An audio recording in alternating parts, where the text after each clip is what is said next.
joy to be back live, sharing some valuable tips with everybody. My name is Prash K, founder of Stress to Success and Urban Spirituality. And I'm so happy to be sharing some insights that I hope will be of value for everybody who's tuned in or watching this on the replay. So first of all, a question for all of you. Where do you stand with self-discipline in your life? Where does self-discipline show up for you? Is it showing up in different areas? Where does it show up? Are you good at self-discipline in a certain area? And then do you lack self-discipline in another area? Where do you stand with self-discipline? Do you have enough? Do you want more? Do you feel like sometimes you're too disciplined? You know, I got a friend of mine, a really good friend of mine. He is ex-military. He spent a lot of years in service in Australia. And now some people regard him to be just a little too self-disciplined. He doesn't take time out for himself. He's just so regimental in everything that he does that the self-discipline is almost nauseating for his family. Can you relate to that? Do you know anyone like that?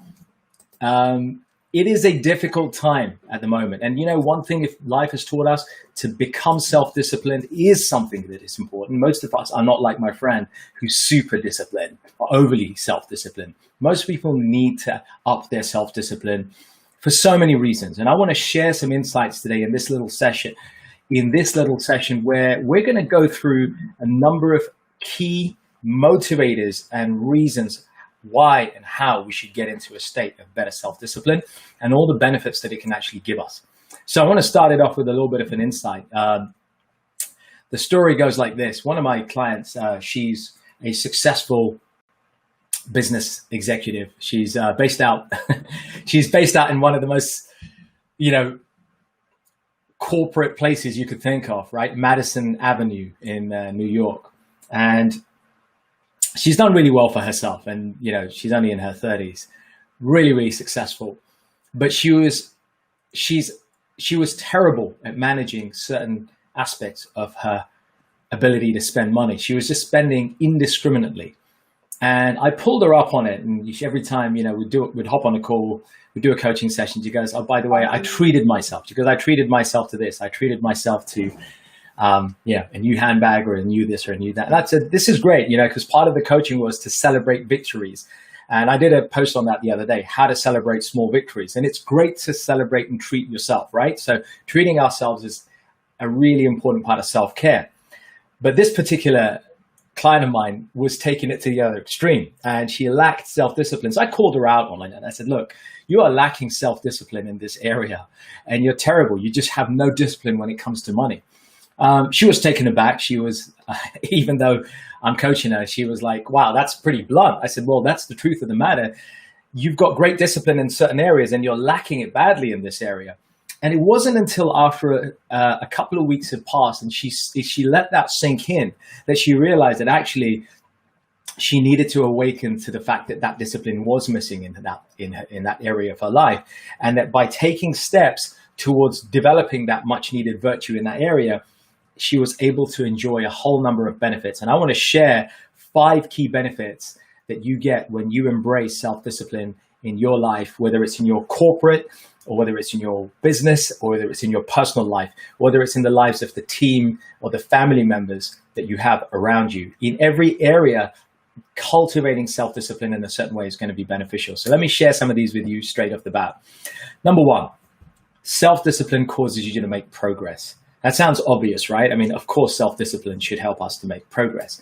The thing is, if you want to get ahead and move from the rut that, we all find ourselves in a rut sometimes, or like a same situation, especially right now, we're in this rut. We don't know, for many of us, where our business goes. Where do we go? Do we change our career?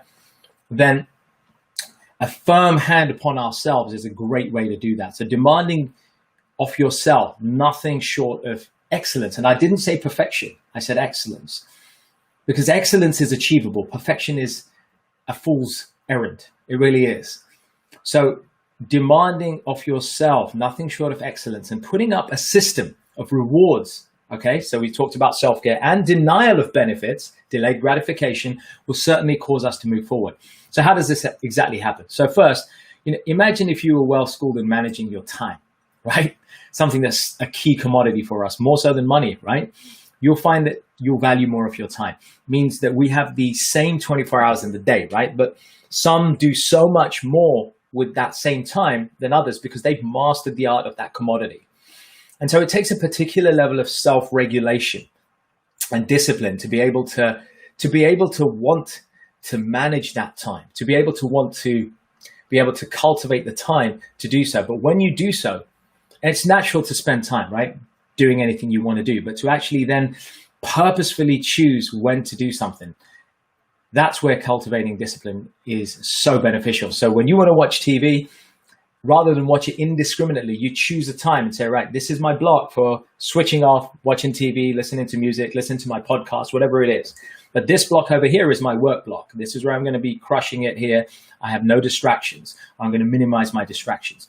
And same applies for money, right? And how we spend it. If you use our emotions, and if our emotions are under control, then we will be in control of the money. If our emotions are in control of us, we're much less likely to be choosy and in control of our money. Okay, number 2, freedom from anxiety. So anxiety is something that we all face, right? There's no question that we all face some kind of anxiety in our life. I came across this one thing that that made me laugh.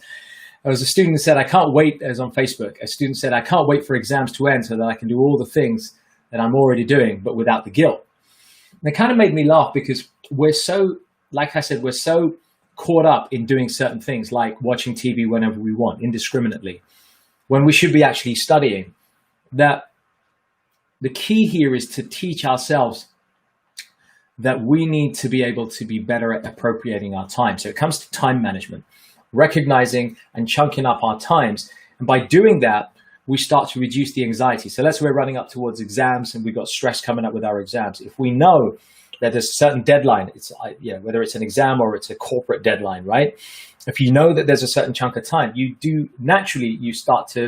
need to ring fence the time that you dedicate to get that particular thing done versus the time you spend elsewhere. That doesn't mean that you become a social recluse. It doesn't mean that you give up enjoying times with friends, family, work colleagues.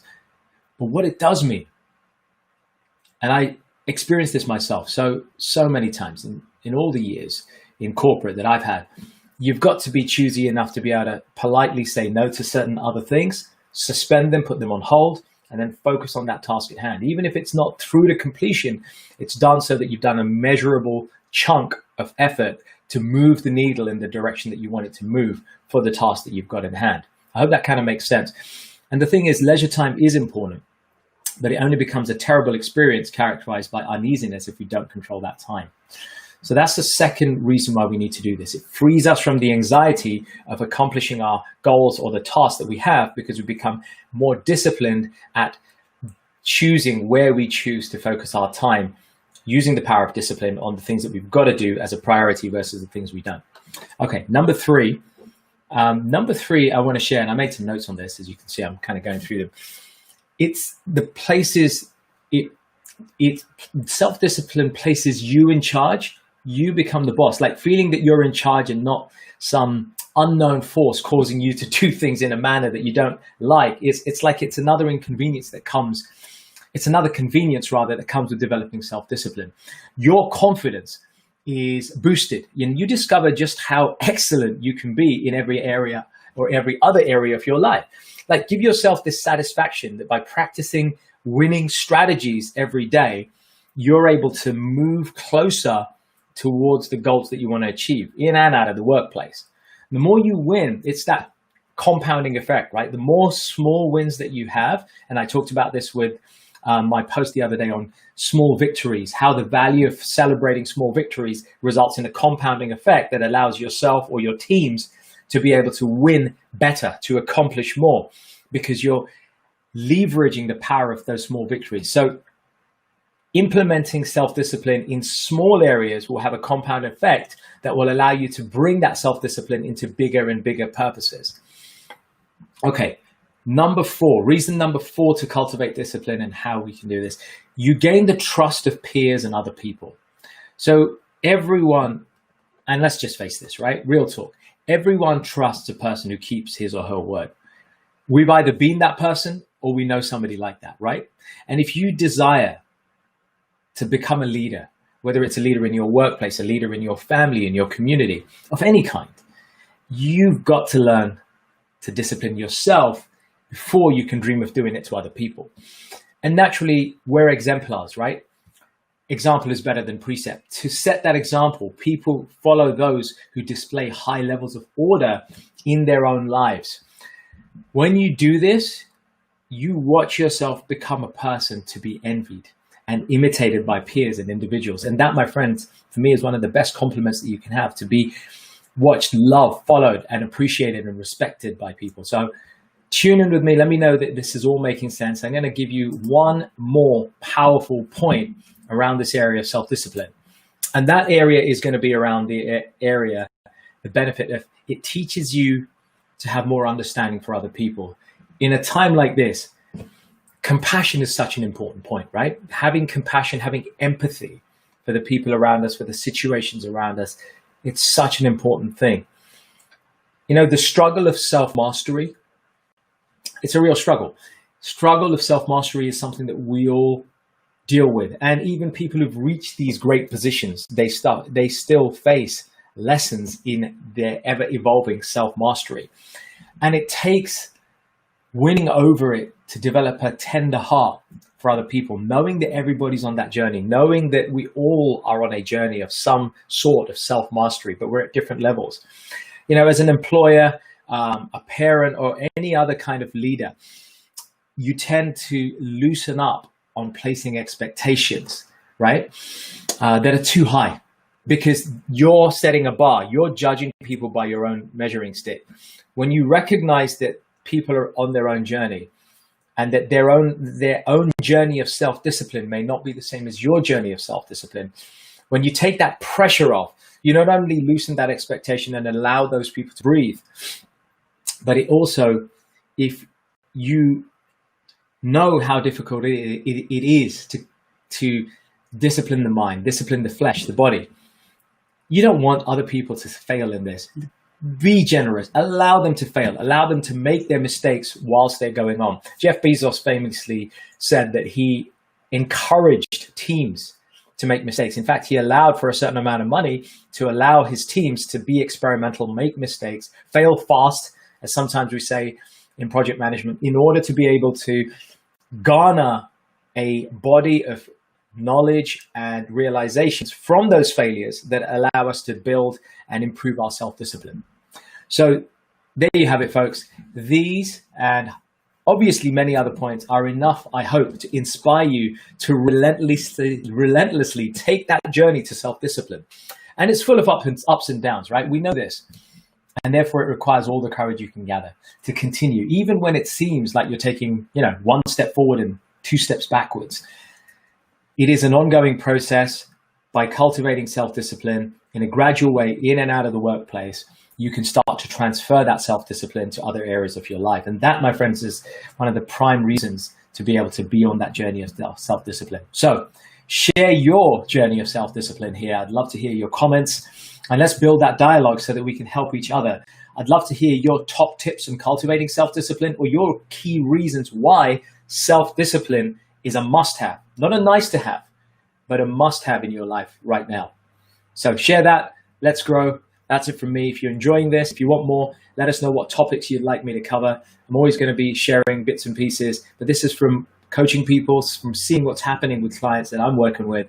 Self-discipline now more than ever is probably a quality to have, especially as we're often locked up in our homes. We can't be in workplaces. We're having to work remotely. To cultivate the difference between being in a work mode on the same desk that you also want to chill out at, being available for your family versus being available for your colleagues or your team.